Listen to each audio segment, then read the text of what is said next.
Fiecare pas pe care îl faci se datorează valorilor tale, valori pe care ți le-ai însușit în copilărie și valori pe care le-ai ales conștient, pentru că lucrurile în care crezi, acele lucruri care te definesc,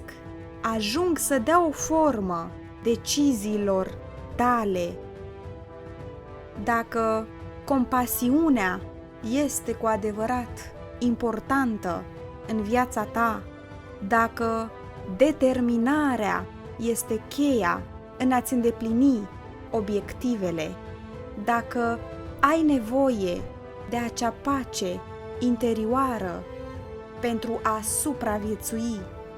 dacă loialitatea este fundamentul pe care te bazezi mereu în orice tip de relație,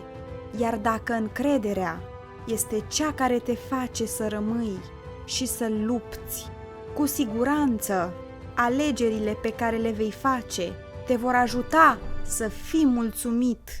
cu cine ești, pentru că odată ce ai descoperit că orice lucru are o rezolvare, că poți să încerci până ți iese, că ai puterea să refuzi, că ai dreptul să-ți trăiești viața așa cum îți dorești, fără să dai socoteală nimănui, îți vei da seama că zilele mai puțin bune vor construi întotdeauna altele pe care cu siguranță nu le vei uita niciodată.